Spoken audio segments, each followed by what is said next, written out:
The 2017 Skoda Fabia Petrol. On paper, this is probably an undergraduate's perfect car. Cheap insurance, small engine, not enough power to shred your tyres, yet still durable and exceptional to drive. The Fabia name is famous for its attempt at making one of the first diesel hot hatches, so Skoda seemed like a company that liked to take risks. So let's review this car and see how it turns out.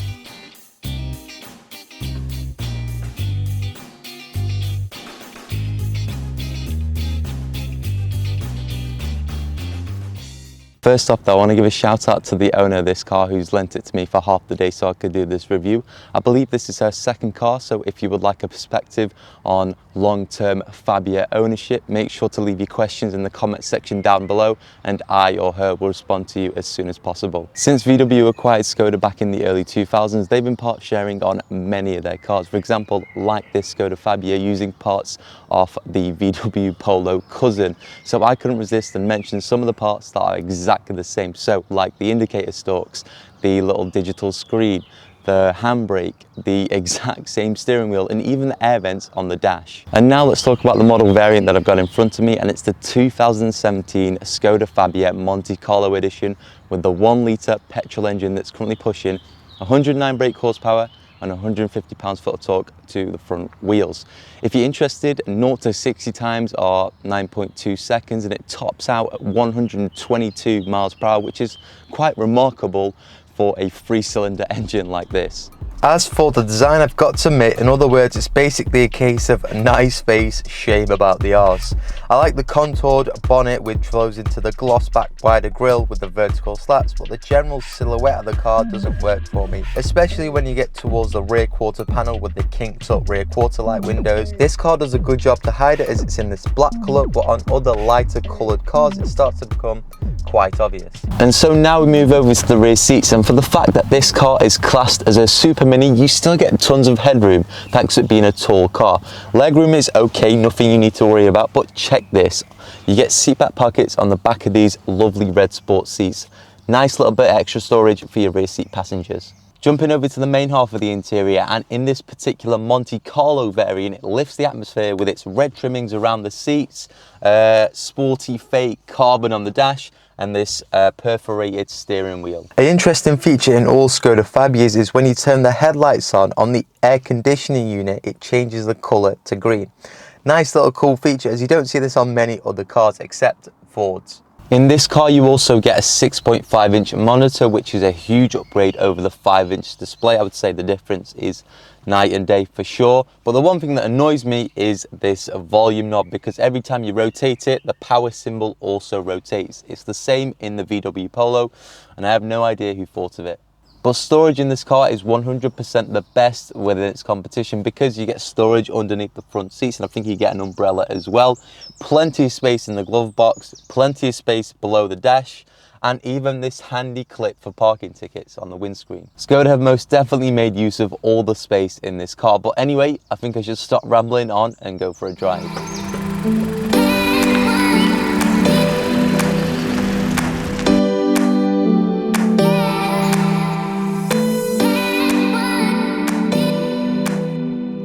And now let's go for a drive in the 2017 Skoda Fabia. And the first thing I'm going to mention is the cost, because everyone likes money and what things cost, etc, etc. So on the second-hand car market, you could find a 2017 Skoda Fabia Monte-Carlo Edition, exactly the same one as this, for around 8k. A very similar spec'd up VW Polo with identical mileage would cost you, or set you back, an additional £1,000. And at the high level, that's not a lot. But when a car costs less than £10,000, that's a big difference. There's also a little interesting feature which I forgot to mention during the main half of the review, and that is in the fuel filler cap, there is a little ice scraper and a tyre tread depth indicator. You can tell how thought through this car is just through that feature alone. In terms of the engines, you can get a 1-litre, 1.2 and a 1.4 in petrol and in some diesel variants. Skoda decided to scrap making any more diesels for the UK market in 2019 because simply they weren't selling any. This 1-litre petrol engine feels quite torquey for some odd reason. It's very strange. I don't expect how much torque there is from this petrol engine. It usually comes from the diesels at low end. In terms of fuel consumption, let's have a look. Let's see what we are actually averaging right now through the little digital screen.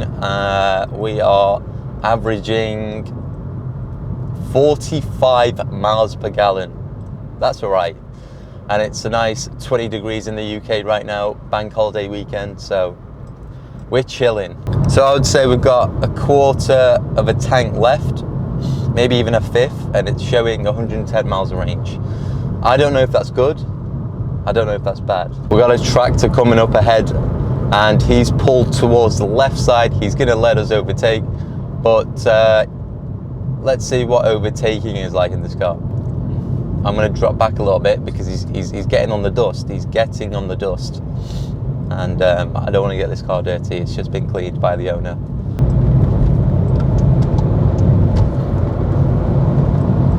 Wow, pulling power is good. Pulling power is good. I'm surprised. Well done, little Skoda. Got an Audi A6 and a BMW absolutely bombing it down behind me, and there's a roundabout coming in. It's a little bit scary. Brakes are really good in this car. No drum brakes at the back, discs all round. That's quite surprising for a car, well, for super minis to have that sort of feature. Well, it's not a feature, but, you know, upgrade. The fake carbon fiber dash, even though it is fake, I still like it, to be honest. It's a bit of me. Boot space isn't great, but there's like some nifty little features in there that hold in luggage. And you know, it's Skoda once again going outside the box, thinking outside the box with their additional features. The rims are really nice on this car as well. It reminds me of the rims on the Mercedes CLA or A-Class AMG lines, you know, with the outer edge, the outer silver edge, and the black alloy. It suits a car like this, but I don't think it suits cars like Mercedes. That's why in my Mercedes CLA review, I did say I didn't like it. But on this car, it suits it. And it works well against this black paint job as well. Since it is a Monte Carlo edition, I was expecting some of these switches here to be filled up with some buttons, but they're not. This is pretty much top of the range, top spec. So God knows what these buttons do on the dash and down here just above the headlight switch. Right guys, what I'm going to do is swap over to point of view driving now because more people are starting to prefer that. So I'm going to include it more in these reviews. So I'll catch you in a sec. Right guys, now let's go for a point of view drive. And this car has the sport suspension. The Monte Carlos come with the sport suspension, and even though it is more stiffer than the standard suspension, I still feel like there's a bit of body roll, to be honest, on the way here to review the car. It still slushes around corners. It's not as planted as some other rivals, let's just say. This engine is probably the sweet spot as well. You don't really need the 1.4s or the 1.2s. This is enough power for what you need it to do. Of course, if this was 15 years ago, I'd be saying go for the diesel engines with the PD block because they would last an eternity and they are so highly tunable, but they don't do them anymore. Visibility in this car is great because feels like a fishbowl, to be honest, especially with this massive sunroof that lets in so much light. The steering feel isn't the best, but the steering wheel is okay. It just needs a little bit more, what's the word? I don't know, a little bit more pizzazz underneath. But there are a few things I like in this car. One, you get aluminium pedals, which is great.